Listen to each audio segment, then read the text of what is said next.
नहीं, मैं बॉम्बे नहीं आऊँगा, मुझे बहुत डर लगता है। बोला कि नहीं, एक कंपनी के लिए डिज़ाइन करना है। तो मेरी घबराहट और बढ़ गई, बॉम्बे में जाकर के कंपनी के लिए डिज़ाइन करना। तो बोला कि नहीं, मैं फ्लाइट का टिकट भेज रहा हूँ, तुम आ जाओ और यहाँ पे डिज़ाइन करना है।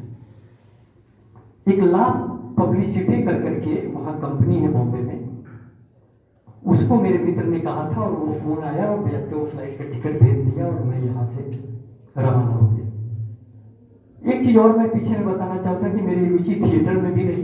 भारत के जितने भी शहर हैं सब पे मैंने कॉस्ट्यूम डिज़ाइन किया, मैंने प्ले डिज़ाइन किया, और लगभग भारत का कोई भी शहर नहीं है जहाँ मैंने प्ले डिज़ाइन नहीं किया। भारंगम एक होता है बहुत बड़ा, वहाँ मेरा 6 बार प्ले गया है, मेरा डिज़ाइन किया हुआ, वो भी अपने आप में एक रिकॉर्ड है। और वहाँ 2-3 नाटक में मैंने ऐसा डिज़ाइन किया कि एज ए डिज़ाइनर मुझे प्रेस कॉन्फ्रेंस में बताना पड़ा कि मैंने कैसे प्लान किया, मैंने कैसे डिज़ाइन किया। कल के सेशन में कुछ मैं चर्चा करूँगा इसमें। तो बड़े बड़े शहर में और बड़े बड़े लोगों से मेरी मुलाकात होती चली गई, हबीब तनवीर, बाबा कानंद, ऐसे ऐसे जो महारथी लोग थे। और फिल्मी दुनिया में जितने भी बड़े गायक हैं सबके लिए मैंने सेट डिज़ाइन किया। और इस देश में आना लाडो, ये रिश्ता कैसा कहलाता है, कई एक फिल्म और कई एक में मैंने सेट किया। मेरे गुरु वहाँ थे जयंत देशमुख, जो नितिन देसाई और जयंत देशमुख दो हैं। तो एक तरफ मेरा डिज़ाइन का शुरू हुआ। डिज़ाइन में मैं आपको बता दूं कि हीरा की कंपनी थी, डिवाइन कट हीरा की कंपनी, उसके लिए मुझे डिज़ाइन करना था। और मेरी घबराहट इतनी बढ़ गई थी कि मैं बॉम्बे जा रहा हूँ और उतनी बड़ी हीरा की कंपनी का डिज़ाइन करने। मेरी पढ़ाई ऐसे भी कमज़ोर थी और इंग्लिश तो पूरा समझिए कि बस थोड़ा बहुत जो होता है काम चलाने लायक वो था।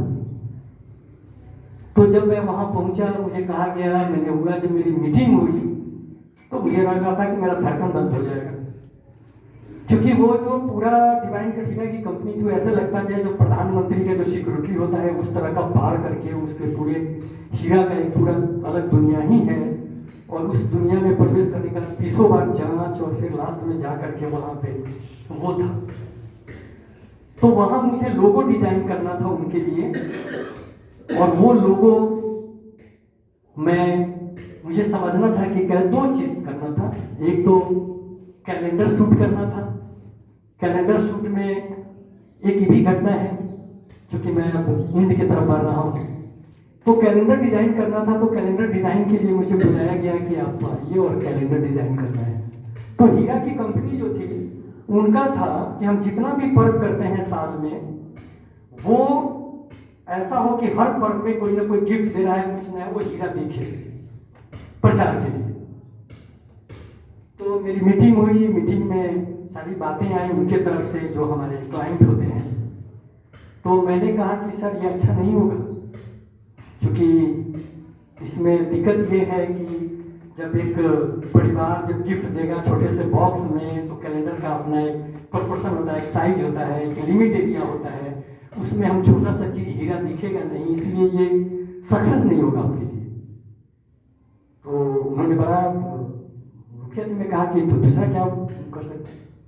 हम बोले कि सर पोर्ट्रेट डिज़ाइन करते हैं, किसी एक मॉडल को लेते हैं और सिर्फ इतना शूट करते हैं, और इसी मॉडल को हम 12 तरीके से पेश करेंगे। ये मॉडल लगेगी नहीं कि एक मॉडल है, यह 12 तरीके से दिखेगी, और उसी में हम इनको हीरा कहीं ना कहीं इस्तेमाल करेंगे।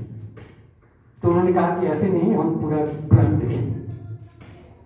फिर 2-3 दिन का समय लिया, मैं बॉम्बे आया अपने स्टूडियो में, वहाँ पे जहाँ काम करता था, वहाँ मैंने पूरा कैलेंडर डिज़ाइन किया और डिज़ाइन किया, पूरा कंसेप्ट डिज़ाइन किया। कंसेप्ट डिज़ाइन कर करके मैंने वहाँ पे कभी उनके चेहरे को डिफरेंट कलर से, उनका जो कॉस्ट्यूम था वो थोड़ा सा अलग से, और भी कुछ क्रिएटिव चीज़ों को डाल करके मैंने अलग अलग स्केचेस बनाए। जो मेरा कंसेप्ट था वो मैंने उसको रखा। फिर गए, मीटिंग हुई। वो मीटिंग में जैसे ही मैंने कैलेंडर खोला, अपने ड्राइंग का मैंने दिखाया, तो बोले कि अरे ये तो कमाल है, और उनका ये मिल गया। और मैं लगभग 1.5-2 महीने रह गया मैं उस चीज़ों को शूट करने में और उनके पूरे प्रोडक्ट को ये करने में। उनका फिर ज्वेलरी बॉक्स, उनका जो एक बुक होता है वो, फिर उनके तरह तरह के फिर उनके डिज़ाइन में हम वहाँ लग गए और काफ़ी दिन उन्होंने रोक लिया और लगातार मेरी चीज़ उनको पसंद आती चली गई और हमसे काम करवाते चले गए। तो वो कैलेंडर सीगा एक मॉडल थी आइसलैंड की। अब उसके साथ प्रॉब्लम कि हमको इंग्लिश आती नहीं थी और शिगा इंग्लिश बोलती थी। अब मेरे लिए समस्या था कि अब यहाँ पे क्या हो। तो मैंने इस बात को साफ कर दिया कि भाई मैं बोल नहीं पाऊंगा। और शिगा बार बार हमसे पूछे कंसेप्ट लेवल पे, इस लेवल पे। तो मेरे लिए एक रखा गया ऐसा आदमी जो कि मैं हिंदी में बोलूँगा और फिर वो ट्रांसलेट करे। तो वहाँ फिर मैंने उसको शूट किया, वो कैलेंडर आया और फिर सारे जो डिवाइन कठीरा की कंपनी का जितने भी थे वो अहमदाबाद, हैदराबाद, गुजरात, सारे शहर में उसके होर्डिंग्स लगे, उसके डिजाइन में उनके गए चीज़ें और काफ़ी सराहना मिली, काफ़ी उसमें मेरे काम को सराहा गया। उसी समय एक लड़का ऑस्ट्रेलिया से डिज़ाइन करके लौटा था। जब मैं डिज़ाइन कर रहा था तो मेरी मुलाकात उससे हो गई। जब जहाँ मैं डिज़ाइन कर रहा था वहाँ पे वो भी आकर के बैठा और वहाँ जिनके लिए डिज़ाइन कर रहा था उनका मित्र था।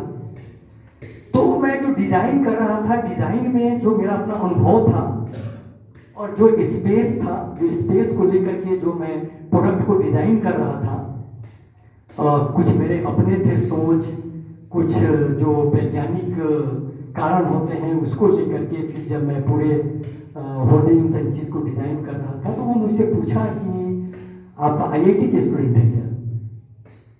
मैंने बोला कि नहीं, मैं साधारण सा बिहार का एक कला महाविद्यालय का छात्र हूँ। बोला कि पर आपने जो डिज़ाइन कर रहे हैं ये तो पूरा मैंने थ्योरिकल जो होता है पूरा ये में जो इसकी अपनी एक पढ़ाई होती है, मैं जो पढ़ करके आया हूँ तो मैं देख रहा हूँ कि आप उस चीज़ को करते हैं। तो बोला कि नहीं, मैं बस मेरा जो अपना अनुभव है काम करने का उस पर मैं कर रहा हूँ।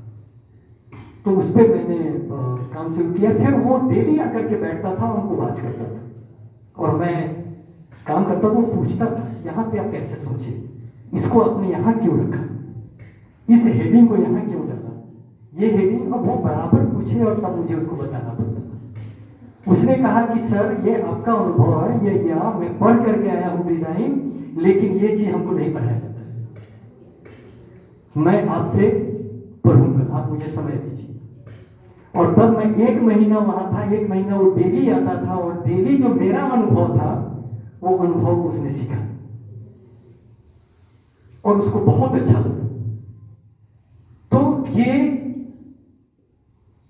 कहीं कहीं ऐसे ऐसे जगह आए जहां मेरा अपना अचीवमेंट दिखा, मेरा लोगों का प्रोत्साहन, प्यार, मेरा काम का अच्छा लगना, ये मेरा हुआ। फिर उसके बाद में जब मैं फिल्म की बात करूं तो ये मेरी यात्रा हुई। फिर मैंने हीरा की ये भारत रेस करके हीरा की कंपनी थी, उसके लिए मुझे ऑफर मिला। इसी काम से मुझे दूसरा ऑफर मिला।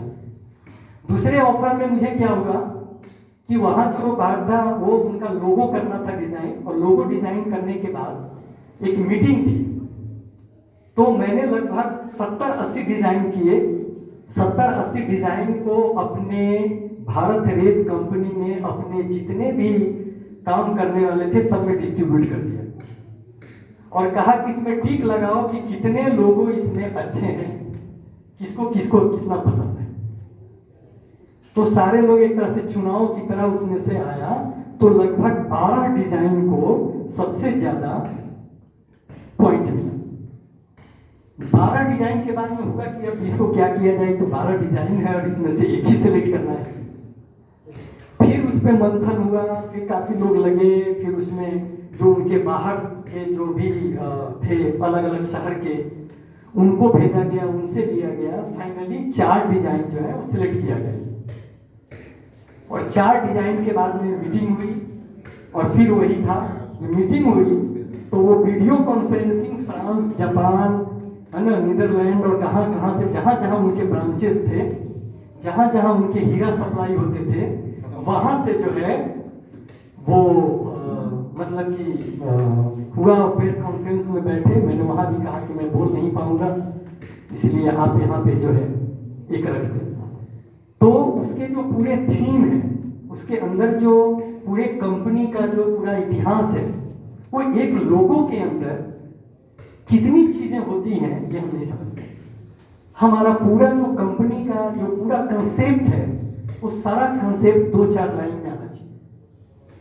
तो वो 4 जो डिजाइन आई, उसमें फिर वो मैंने बताया कि फ्रांस, जापान और कई कंट्री से उन लोगों ने वीडियो कॉन्फ्रेंस किया, उसको दिखाया गया। वहाँ जो उनके पूरे देख रहे थे, पूरे उनके सप्लायर के जो मेन थे, उनको फिर फाइनली आकर के जो फ्रांस के कंपनी थे, उन्होंने अपना एक पे मुहर लगाया, बोला कि सर ये बेस्ट है। उसमें 3-4 लाइन ही थे, लेकिन जब मैंने उनके बारे में बताया कि इस लाइन के पीछे मेरा पूरा कंपनी का तर्क क्या है, इसमें इसकी मार्केटिंग है, इसमें इसका एक समझ है, ये सारी चीज़ को मैंने बताया, तो उन्होंने बोला कि नहीं, यहाँ भी लोग काफ़ी इसको पसंद कर रहे हैं। और वो मेरे डिज़ाइन को फाइनल अप्रूवल मिला, और वो लगभग 6-7 कंपनी में वो भारत एयरवेज कंपनी का जो डिज़ाइन है, लोगो है, वो मेरा किया हुआ है। तो ये लगभग वर्ल्ड लेवल पे मेरे डिज़ाइन को एक मिला, और वहाँ से हौसला हुआ, मेरा हौसला बुलंद हुआ। और फिर फिल्म की तरफ आया। मेरा एक फ्रेंड ने कह दिया कि वो थिएटर डिज़ाइन करता है, सेट डिज़ाइन करता है, आप बुलाइए। तो मैं उसके लिए भी गया अलग से। वहाँ जैन देशमुख जो बहुत बड़े डायरेक्टर थे, डिज़ाइनर थे, उनसे मेरी मुलाकात हुई। वहाँ भी मैं डरते डरते फिल्म इंडस्ट्री में कदम रखा, काफ़ी घबराहट के साथ। उनके 10 असिस्टेंट थे, और उस समय बनारस का वो था, इस देश में ये हम लड़कियां करके एक सीरियल आया था, और वो बनारस का पूरा सेटअप था। तो बनारस भेजा गया। बनारस में पूरा जो बनारस घाट से लेकर के और पूरा बनारस का उसको शूट करके, और बनारस को फिल्म इंडस्ट्री में खड़ा करना था। लगभग 10-12 एकड़ प्लॉट दिया गया। अब हुआ कि ये पूरा बनारस इतना यहाँ दिखना चाहिए। बजट था लगभग 16 करोड़। 16 करोड़ में एग्जैक्ट बनारस में जो हम लोगों ने कैमरा से शूट किया, उसको जब दोबारा फिल्म में शूट हुआ तो लगा नहीं कि हम बनारस में शूट नहीं किए। उसमें जैन देशमुख के जब सेट पे हम गए, तो उनके पहले से 10 असिस्टेंट थे, मेरा पहला था। वो भी भोपाल से थे सर, और भोपाल में वो भी थिएटर डिजाइन करते थे, और मैं भी थिएटर डिजाइन करता था। इसलिए उनको किसी ने कहा कि बहुत क्रिएटिव लड़का है सर, आप बुला करके एक बार मिलिए, आपके लिए वो बहुत काम का है। जब मैं वहाँ गया तो मेरी मुलाकात हुई। मैं घबराते घबराते उनसे मिला, बोला कि सुना है कि तुम से प्रकाश झा की सारी फिल्म डिजाइन वही करते हैं, और लगभग सीरियल बॉम्बे का जितना है वो वही करते हैं, इसलिए उनके साथ काम करने का मौका मिला। और वो मैं बता दूं कि वहाँ पे जब मैं कदम रखा उस सेट पे, तो मैंने कहा कि 10 असिस्टेंट जो 15-20 साल से काम कर रहे थे, मैंने 7 दिन में जो जैन देशमुख थे उन्होंने मुझे प्रथम में ले आया, बाकी 10 लोग जो है वो 11वां पोजीशन पे चले गए। ये मेरा फिल्म इंडस्ट्री में सबसे सक्सेस और सबसे बड़ा योगदान था। उसके पीछे था क्या कि दादा की ड्राइंग नहीं थी, मेरा ड्राइंग बहुत स्ट्रांग था। और जब वो सेट बनना शुरू हुआ तो दादा ने अपने कुछ जो उनके थे असिस्टेंट, उनको बुला के पूरा मैप बनाओ, और पूरा कैसे कैसे गली होगा, कहाँ घाट होगा, कैसे मंदिर होगा, कहाँ से कैसे जाएंगे, कितने घर होंगे, उसमें सारा चीज होगा। तो उसमें देखना है कि कैसे है, इसलिए ड्राइंग करो। जब उन लोगों ने ड्राइंग शुरू किया, सारे उनके 10 असिस्टेंट ने, तो मुझे लगा कि ये तो बहुत कमजोर है, इसको तो कुछ आता ही नहीं। मैंने देखा तो मेरी हिम्मत बढ़ते चली गई, और मैंने क्या किया कि अलग से कुछ पेपर लेकर के, और मैंने ड्राइंग शुरू किया कि मैं कैमरा के एंगल से मैं चीज़ों को कैसे देखूंगा। कैमरा अगर नीचे हो तो टॉप कैसे देखूंगा, सेंटर में हो तो कैसे देखूंगा, और टॉप से है तो कैसे देखूंगा। तो मैंने हर गली को देखा, हर उस रास्ते को देखा, उस घाट को देखा, उस हर एक घर को देखा, और सबको मैंने जो बनारस में था उसको मैंने ड्राइंग किया। ड्राइंग करता गया, अपने टेबल पे रखता गया।